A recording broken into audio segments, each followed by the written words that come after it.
Bismillahirrahmanirrahim. Assalamualaikum warahmatullahi wabarakatuh. Bismillah, alhamdulillah, wassalatu wassalamu ala rasulillah Muhammad ibn Abdullah, wala hawla wala quwwata illa billah. Asyhadu an la ilaha illallah wahdahu la syarika lah, wa asyhadu anna Muhammadan abduhu wa rasuluh, la nabiyya wa la rasula ba'da. Allahumma salli wa sallim ala sayyidina Muhammadin wa ala alihi wa sahbihi wa sallam tasliman katsira, amma ba'du. Faqad qala Allah ta'ala fi kitabihil karim wa huwal asdaqul qailin, a'udzu billahi minasy syaithanir rajim, wasari'u ila maghfiratin min rabbikum wa jannah. Al-ayah. Pertama-tama dan yang paling utama serta yang kita utamakan tentu puji syukur kita ke hadirat Allah Subhanahu wa taala, yang mana pada kesempatan pagi ini Allah masih mengizinkan kita untuk hadir di Masjid Al-Falah ini dalam satu tujuan, dalam satu niatan PDKT kita, pendekatan kita dengan Allah Subhanahu wa taala. Kenapa? Karena Rasulullah sallallahu alaihi wasallam sudah memberikan instruksi, memberikan peringatan, warning kalau bahasa kita. Ya, ni'matani maghbunun kasirum minan nas. Bahwasanya Rasul mengatakan ada dua nikmat yang dimana dua nikmat itu sering, bahkan kebanyakan manusia lupa. Apa itu? As-sihah wal faragh. Yang pertama adalah kesehatan, yang kedua adanya kesempatan. Jadi kita alhamdulillah pagi hari ini kita disehatkan oleh Allah sehingga bisa datang ke sini, dan Allah pun memberikan kesempatan untuk kita. Kenapa? Banyak orang yang sehat namun nggak sempat. Ada yang menyempatkan begitu namun jasadnya nggak sehat. Tapi kita pagi hari ini mendapatkan dua nikmat Allah yang kita syukuri dengan apa? Dengan PDKT kita, hubungan vertikal kita, hati kita, ta'alluq, ingat dan melapatkan dan melaksanakan daripada perintah Allah Subhanahu wa ta'ala. Mudah-mudahan yang hadir pada pagi hari ini tidaklah kita bubar daripada Masjid Al-Falah ini kecuali semua dosa-dosa kita diampuni oleh Allah, semua urusan kita dimudahkan oleh Allah, yang banyak utangnya dilunaskan juga oleh Allah Subhanahu wa ta'ala. Amin. Yang kedua tentu sholawat. Kenapa? Karena sholawat ini merupakan pujian. Setiap manusia setelah dia memuji Allah, tak pernah dia lepaskan sholawat kepada Rasulullah Sallallahu Alaihi Wasallam. Apapun, mau pidato, mau ceramah, mau doa, bahkan pasti sebutkan sholawat itu. Bismillahirrahmanirrahim, tadi doa kita, ya. Alhamdulillahirabbil alamin, hamdan syakirin. Setelah selesai, Allahumma shalli ala sayyidina Muhammad, tunji semuanya, misalkan pakai lafaz-lafaz yang lain. Kenapa? Karena itu merupakan wasilah. Ya, apalagi ahlu sunnah wal jamaah mengatakan melalui hadis Rasulullah sallallahu alaihi wasallam, kullu du'ain mahjubun hatta yusalli 'alan nabi. Semua doa kita nggak bakal didengar oleh Allah. Ini bahasa kasar kita, bahasa manusianya itu. Semua doa terhalang, semua doa diperisai, tidak akan didengar.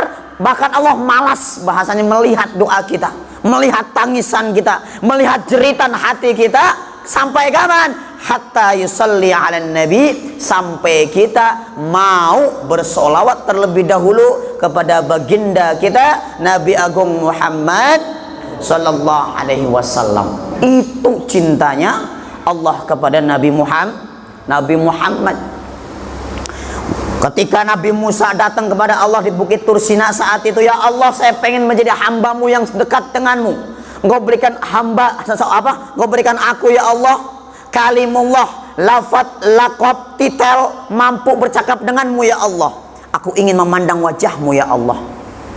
Bagaimana keindahan zatmu ya Allah? Apa kata Allah?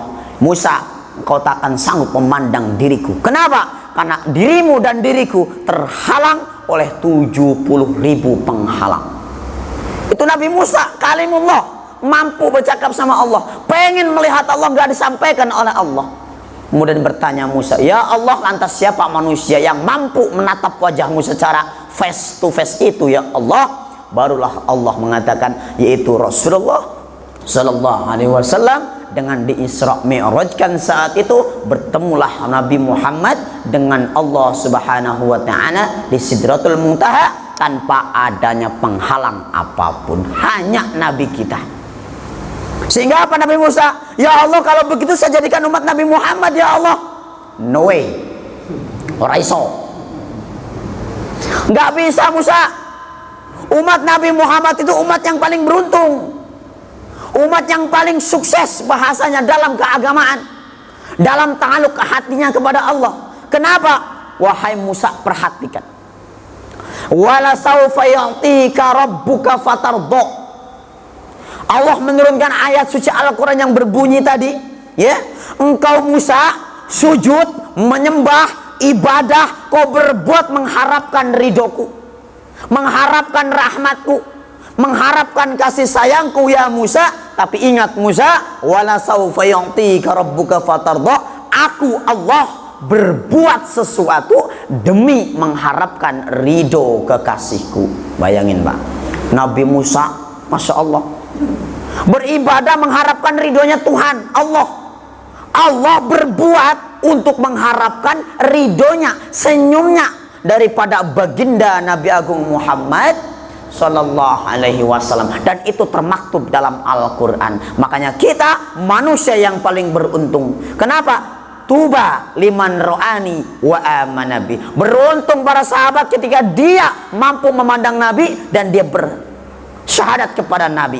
Tapi kita sungguh lebih beruntung. Kenapa? Karena belum pernah menatap wajah Nabi, belum pernah bercakap-cakap dengan Nabi, tapi kita nggak tahu dari mana takdirnya Allah saat ini jadikan kita sebagai umat Nabi Agung Muhammad Sallallahu Alaihi Wasallam. Kullu ummati yadkhulunal jannah. Mudah-mudahan kita semua yang hadir pada pagi hari ini semoga menjadi umat Nabi Muhammad dan bisa masuk surga bersama Nabi Muhammad. Amin ya rabbal alamin. Jadi nanti kita di absen Pak satu-satu sama Nabi itu.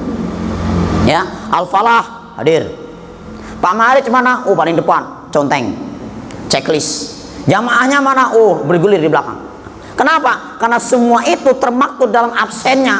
Kullu ummati yadkhulunal jannah. Semua pasti akan masuk surga asalkan satu, dia mengaku Rasulullah sebagai panutan, sebagai utusan Allah Subhanahu wa Ta'ala. Yang saya hormati daripada takmir masjid, jadi Bapak Haji Mu'arij, ya, alhamdulillah senantiasa konsisten di dalam menjawamkan, mengistiqomahkan kajian kuliah subuh, ya, yakni setiap hari Rabu dan hari Minggu. Mudah-mudahan senantiasa istiqomah di jalan Allah Subhanahu wa Ta'ala, sehingga ini semua menjadi celengan akhirat sebagai penuntun nanti menuju surga. Amin ya rabbal. Bapak Ibu sekalian yang saya hormati, kameramen, ya, ada Kak Randy, insyaallah mudah-mudahan semua yang hadir hari ini senantiasa dipandang oleh Allah dengan senyuman. Amin ya rabbal alamin. Manusia tentu hatinya tak pernah lepas, pengen sekali manusia itu masuk ke dalam surga. Ibu-ibu mau masuk surga Bu? Mau Bu? Yang bapak-bapak? Keinginan yang besar itu tentu merupakan rahasia Allah. Kenapa? Karena surga diciptakan oleh Allah, Allah yang punya, Allah juga yang mampu, yang berhak memasukkan daripada siapa pilihan daripada hamba-hambanya yang terdaftar sebagai penghuni-penghuni surga. Sehingga apa ulama mengatakan kullu alim halik, bahwa setiap orang yang alim, orang yang berilmu pun akan binasa, illa amil, kecuali dia mengamalkan daripada ilmunya. Kullu amil halik, setiap orang yang beramal pun sama akan binasa, illa khalis, kecuali orang yang ikhlas.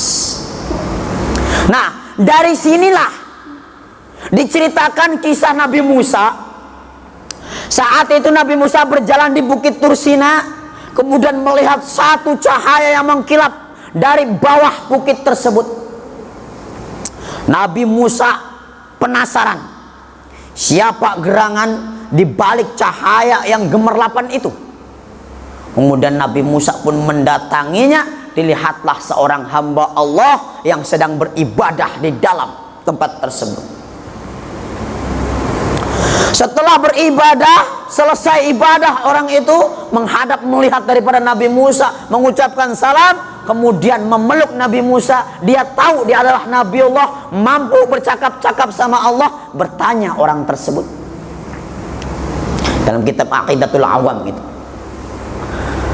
wahai Nabi Allah Musa, iya, bukankah engkau manusia yang mampu bercakap langsung dengan Allah?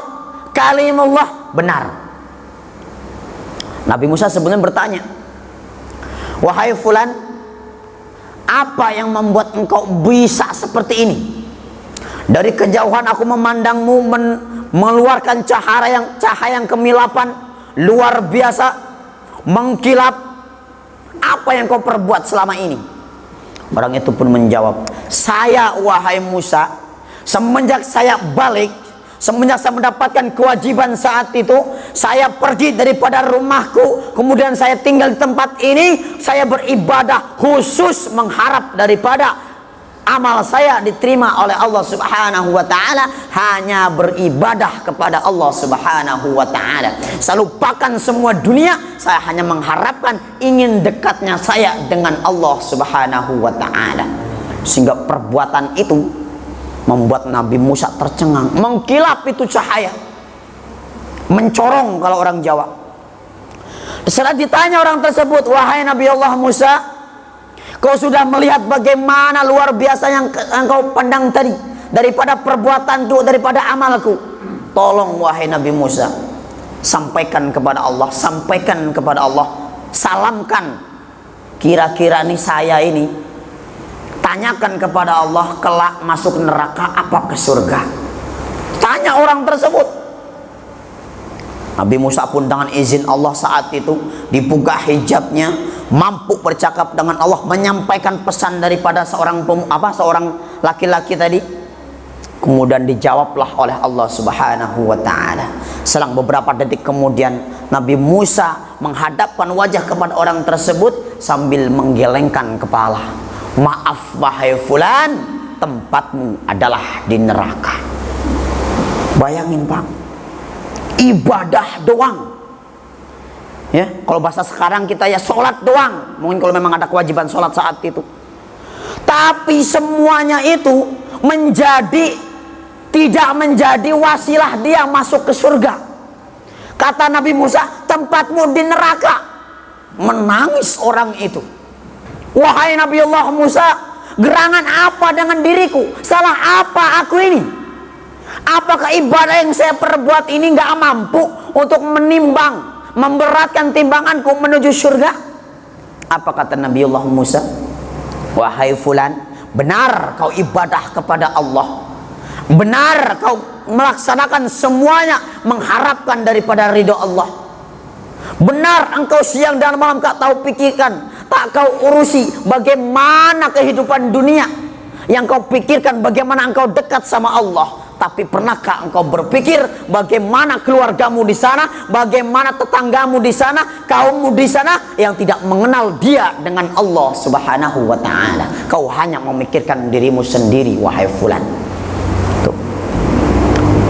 Jadi apa namanya tuh, ego tadi, kalau bahasa kita ya, walaupun amalnya luar biasa, kalau tidak ada hati, tidak ada perasaan untuk mengajak, menghimbau, mengarahkan orang terhadap jalan Allah Subhanahu wa ta'ala, masa bodoh ataupun bodoh amat, itu pun menjadi wasilah kita. Allah tidak suka dengan perbuatan itu. Ya.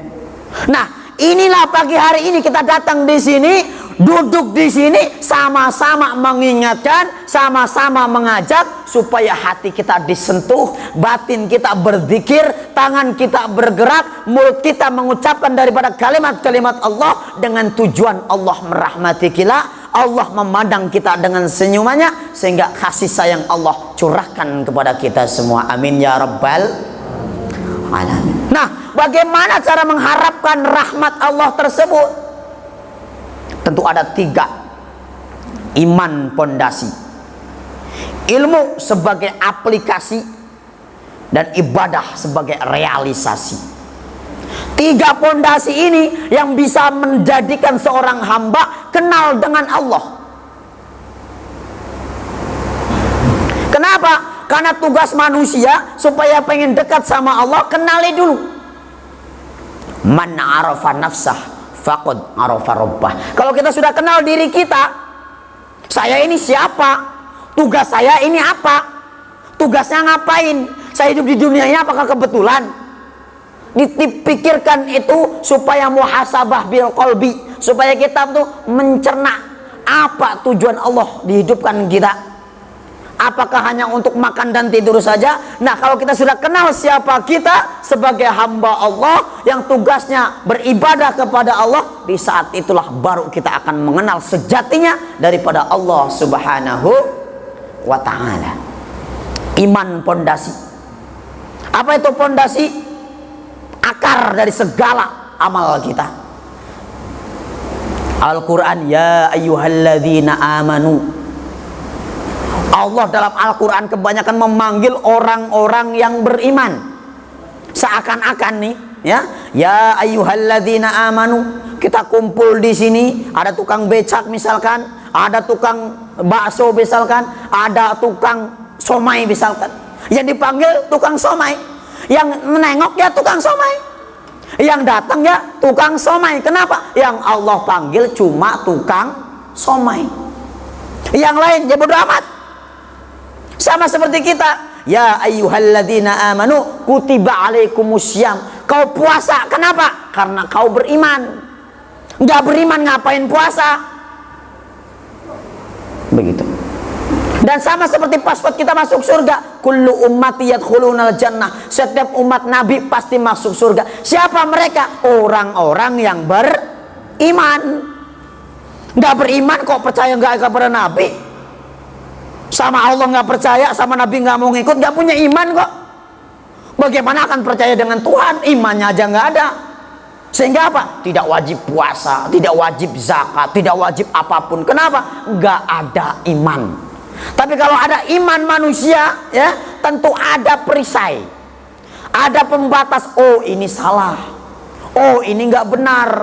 Kenapa? Karena ada iman yang mengatur dia supaya membatasi dia mana perbuatan yang boleh, mana perbuatan yang tidak boleh.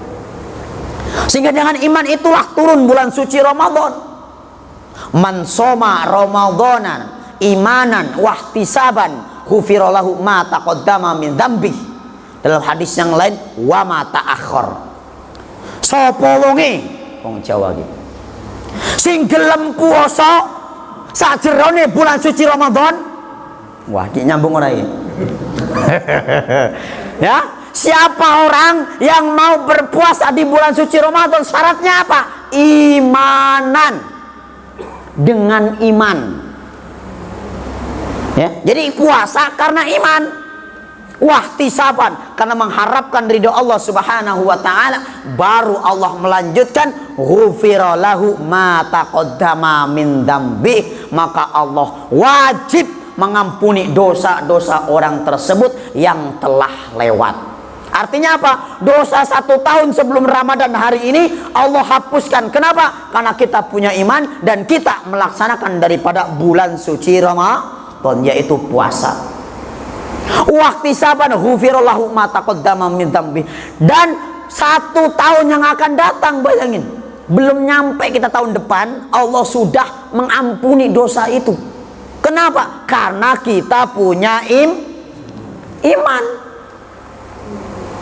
Kalau nggak punya iman ya bodo amat.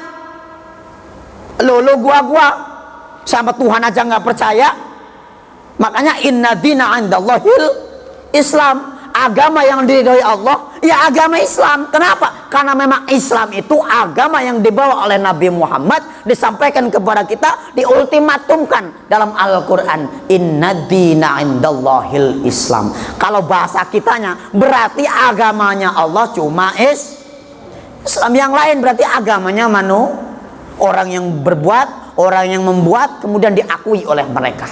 Tapi Islam, Allah sendiri yang mengultimatumkan langsung daripada Al-Quran. Woi Muhammad, seakan-akan ngomong sama kita, sampaikan kepada Masjid Al-Falah, jamaahnya tuh, Islam itu agamaku yang diridhoi olehku ya Muhammad, maka masuklah dalam agama Islam tersebut. Nah, itulah Islam ini, sehingga Islam, iman menjadi satu pondasi bagaimana seorang hamba ingin mengharapkan rahmat daripada Allah Subhanahu. Kalau kita sudah ada iman, insya Allah datang tarawih, kenapa? Ada iman. Sholat subuh ke masjid, kenapa? Ada iman.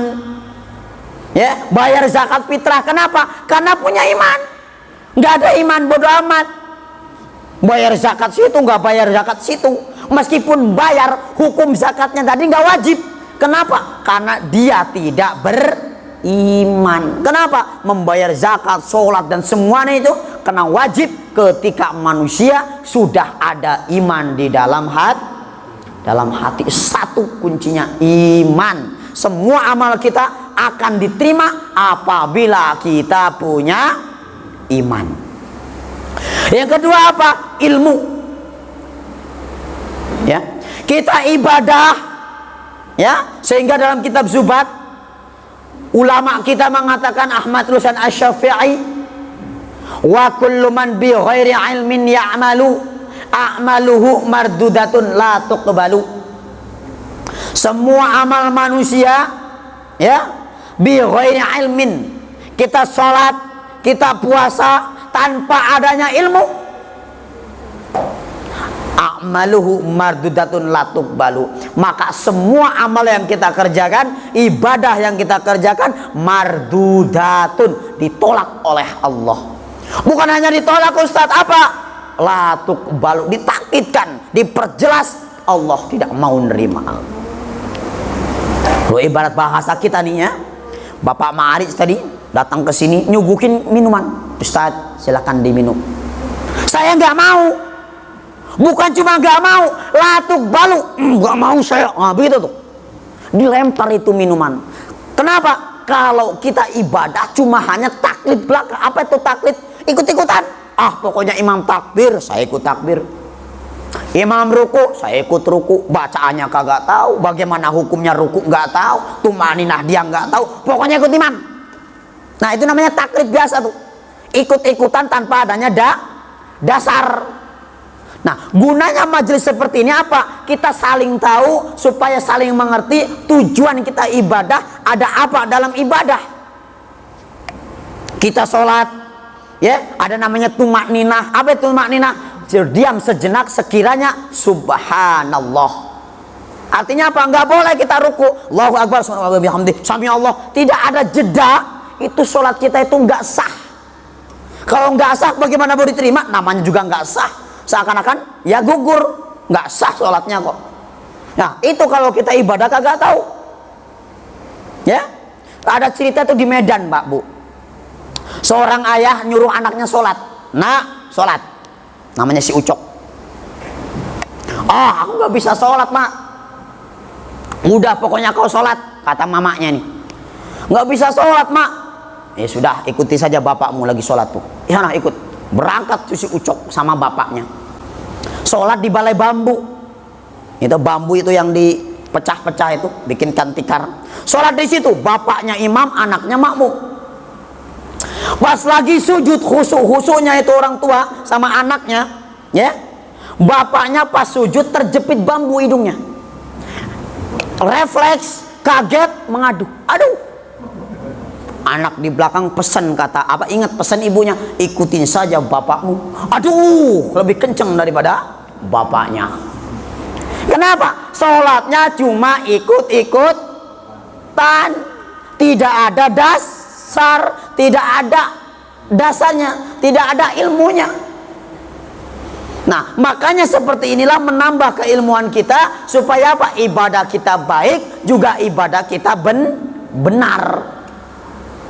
Nah, kalau kita sudah benar, innallaha 'inda dzanni 'abdi bi, bahwasanya Allah tergantung bagaimana kita bersangka kepada Allah Subhanahu wa ta'ala. Kita minta kepada Allah, kita nggak tahu dengan ibadah kita, ya Allah juga seperti itu.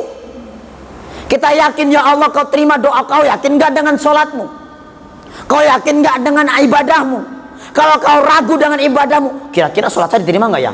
Kira-kira ibadah saya benar apa enggak ya? Kita aja ragu, apalagi Allah terhadap perbuatan kita.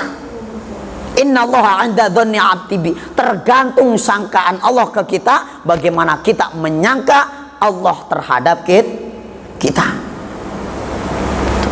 Jadi itu amal semuanya itu menjadi wasilah ibadah kalau kita tahu bagaimana cara beramal itu sesuai dengan tuntunan syariat agama Islam kita. Semuanya, oh puasa, ya kan? Tahunya kita kan puasa pokoknya nggak makan nggak minum, gitu kan? Al-imsaku anil muftir, puasa itu mencegah daripada yang membatalkan. Iya, pagi pas sebelum adzan subuh sahur, pas tank buka, maghrib buka, itu tahunya kita mungkin. Ternyata ada perisai-perisai sesuatu yang harus dijauhi. Nah, itu walaupun ibadah kita tadi, ya, cuma makan dan minum, tidak makan dan minum sampai maghrib, dari subuh sampai maghrib, sah puasa kita. Ya, kenapa? Karena nggak makan dan minum. Tapi amal kita tuh bagaimana? Apakah amal kita dapat pahala itu? Atau hanya lapar dan haus saja? Sebagaimana sabdakan oleh Nabi, kam minas shaim laisa lahu illa ju' wal 'atsy. Banyak orang yang berpuasa nggak dapat apa-apa, hanya lapar dan haus. Kenapa? Karena dia tidak tahu ilmu daripada puasa. Tidak tahu. Yang penting nggak makan nggak minum lah, kata ustadznya begitu. Ya, tapi ada hal-hal yang harus dijauhi. Berbohong misalkan, gosok sendal misalkan, ya, datang bawa sendal jelek menjadi bagus. Nah, semuanya itu menjadi wasilah bagaimana pahala dalam ibadah kita. Jadi amal itu, ya, jadi amal itu akan diterima kalau kita tahu ibadah itu menggunakan ilmu dalam melaksanakan ibadah tersebut. Nah, yang terakhir apa? Setelah kita ada iman, setelah kita punya ilmu, baru ibadah realisasi. Kita ibadah tersebut atas dasar ilmu dan iman. Kalau sudah yakin hati kita, ya kan? Oh, sholat saya pasti diterima nih. Kenapa? Karena sesuai dengan syariatnya. Wudhunya ada 6 yang rukun harus dikerjakan, ya. Meskipun yang sunnah tidak dikerjakan, tapi kita yakin dengan apa yang kita kerjakan. Meskipun nggak pakai kumur-kumur misalkan, nggak pakai bersihkan tangan dulu, tapi dia tahu, oh rukunya ini,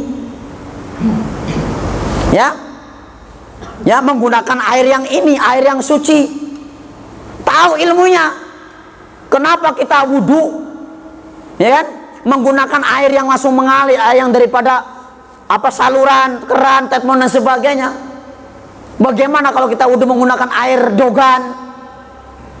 Boleh nggak Pak wudhu pakai air dogan, Pak? Boleh nggak? Boleh nggak, Pak? Boleh? Boleh nggak wudhu pakai air dogan? Boleh? Nggak boleh. Air dogan itu dijual itu biasanya itu. Kenapa nggak boleh? Karena air tersebut suci, iya, tapi tidak bisa mensucikan. Hah? Bukan mustamal. Air ghairum mutlak. Artinya apa? Apa air mutlak? Air yang belum punya nama. Artinya apa? Ketika air itu pindah, maka berubah namanya. Contoh, Bapak ambil air keran atau air hujan lah, masukkan ke gelas. Orang taunya itu air gelas. Masukkan ke botol aqua, namanya air aqua. Masukkan ke termos, yang namanya air termos. Berubah sesuai dengan wadah yang telah dimasukkan air tersebut. Itu namanya air mutlak tuh. Sudah punya nama. Air dogan dipindahkan ke ceret, ke poci, namanya air dogan. Pindahkan ke tetmon walaupun penuh, tetmonnya tetap namanya air dogan. Belum ada namanya. Nah, sama seperti tadi, air putih tadi itu ya, dipindahkan ke gelas atau pindahkan ke, kalau kita mau buka tuh, pindahkan ke wadah, dikasih kopi misalkan. Ya kan? Namanya apa tuh? Air kopi. Dipindah ke gelas yang besar, ya air kopi. Dipindah ke sebelah sana, ya air kopi. Kenapa? Karena sudah berubah menjadi Hukumnya apa? Suci. Artinya boleh dipakai, diminum maksudnya. Tapi tidak bisa untuk bersuci. Apa itu bersuci? Wudhu. Ya, ketika BAB nggak boleh buat cebok. Ya serius ini. Ketika bapak misalkan tuh ya pakai air dogan, itu ya, buat istinja atau cebok begitu ya. Sah nggak? Ya sah-sah saja. Tapi ketika bapak mau sholat harus cebok ulang. Menggunakan air yang suci dan mensucikan. Nah, itulah fikih, itulah ilmu supaya apa? Ibadah kita diterima. Ya, apalagi hadas besar, gak enaknya kita mandi. Ya, ada tempat-tempat tertentu yang harus benar-benar basah. Ya, misalnya dalam keadaan junub, misalkan, ya siang-siang mungkin termimpi, begitu ya. Nah, itu harus bagaimana posisinya supaya air itu mengalir, kita jongkok, air diguyurkan dari atas, lipatan-lipatan itu harus basah mengenai oleh kena air tersebut. Kenapa? Karena mandi besar di situ. Kalau mandi biasa, jangankan menggunakan air yang suci mensucikan, air dari tetmon, air dari keran, pakai air 1 ember sah, mandi biasa. Tapi kalau mandi besar itu harus air yang benar juga, minimal 2 apa kurang dari 2 kula. Yang kedua harus tidak berubah rasa dan sebagainya. Nah begitu, itu namanya ilmu. Ilmu apa? Ilmu fikih yang digunakan untuk apa? Untuk kita bisa beribadah dengan baik dan benar. Tuh, puasa sama ya. Kalau puasa sunnah misalkan nih Mas Randy, ya kan, pagi pulang ke rumah tanya istrinya, sayang, ya ada makanan apa enggak? Belum masak. Ah, saya puasa. Diterima apa enggak? Sah-sah saja puasa sunnah. Tapi kalau puasa wajib seperti sekarang Ramadan itu ya, dalam kitab-kitab klasik, kitab-kitab kuning itu wajib niatnya sebelum kita menjelang waktu subuh. Artinya apa? Malam hari. Walaupun ada kaul menurut Imam Maliki boleh 1 bulan itu niat dalam 1 malam. Itu hanya pencegahan. Ya, jadi Imam Maliki boleh, misalkan bapak ini puasa 1 bulan, malam pertama Ramadan itu niat. Ya, niat puasa 1 bulan penuh. Nah, tapi tetap setiap malam harus niat. Itu imam kita Syafi'i. Kenapa? Harus meniatkan di malam hari. Tapi boleh niat semuanya itu, takut-takut kalau kita lupa di hari yang akan datang. Itu. Nah, ya. Jadi ilmu iman sudah kita tanamkan dalam hati, sudah berada dalam jiwa kita, baru kita realisasikan dengan ibadah kita. Oh, bayar zakat bagaimana Ustadz? Kapan waktunya? Ramadan. Ibu-ibu datang Ramadan malam pertama misalkan, so bayar zakat, boleh. Kapan terakhir? Sebelum Imam Idul Fitri naik ke atas mimbar. Kalau sudah itu selesai, nggak boleh.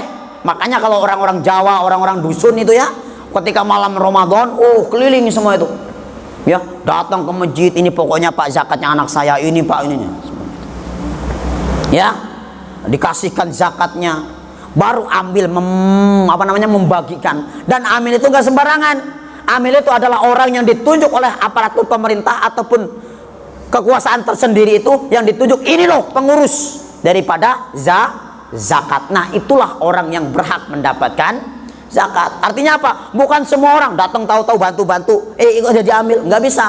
Harus ditentukan oleh orang yang berada di situ yang punya kekuasaan. Ya, dari Basnas misalkan tadi ya.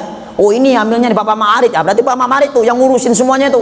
Orang datang kumpulkan ini Pak, ini Pak, ini Pak, dibagi-bagi ke sana sesuai dengan mustahik zakat yang 8 itu. Nah, itu ya. Jadi semuanya itu butuh ilmu. Kenapa? Karena kita punya iman. Kalau sudah ada iman, sudah ada ilmu, baru kita realisasikan, kita aplikasikan dalam kehidupan kita, bagaimana kita beribadah dengan baik dan benar. Itu ya. Ya mungkin itu yang bisa saya sampaikan. Ya, kurang lebihnya saya mohon maaf. Mudah-mudahan apa yang saya sampaikan ini bisa memberikan manfaat dan wasilah kita pagi hari ini duduk di sini walaupun sejenak, at-tafakkaru sa'ah afdal min ibadati sanah. Insyaallah kalau kita duduk sejenak, kita mentafakuri ciptaan Allah, ingin PDKT sama Allah, duduknya kita meskipun cuma beberapa menit, setengah jam kurang lebih, itu dinilai oleh Allah seperti ibadah 60 tahun. Amin ya rabbal alamin. Ihdinas siratal mustaqim. Al-'afwu minkum. Assalamualaikum warahmatullahi wabarakatuh. Oh, doa. أعوذ بالله من الشيطان الرجيم بسم الله الرحمن الرحيم الحمد لله رب العالمين حمدا شاكرا حمدا ناعما حمدا يوافي نعما يكافي مزيدا يا ربنا لك الحمد كما ينبغي لجلال وجهك الكريم وعظيم سلطانك اللهم صل على سيدنا محمد وعلى ال سيدنا محمد اللهم صل على سيدنا محمد وعلى ال سيدنا محمد اللهم صل على سيدنا محمد وعلى اله وصحبه وسلم اجمعين اللهم بجاه رسول الله ولشفاعة رسول الله وبركة رسول الله ان تبلغ جميع مقاصدنا وما نوينا من نية صالحة اللهم اجعلنا من المحبوبين اللهم اجعلنا من المحبوبين اللهم اجعلنا من المحبوبين وابعدنا من ديوان البعداء والمدرودين برحمتك إلهنا يا رب العالمين اللهم احفظنا من البلاء اللهم احفظنا من الوباء اللهم احفظنا من الكورونا إلهنا يا رب العالمين ربنا آتنا في الدنيا حسنة وفي الآخرة حسنة وقنا عذاب النار بفضل سبحانك رب العزة عما يصفون والسلام على المرسلين والحمد لله رب العالمين تقبل الله منكم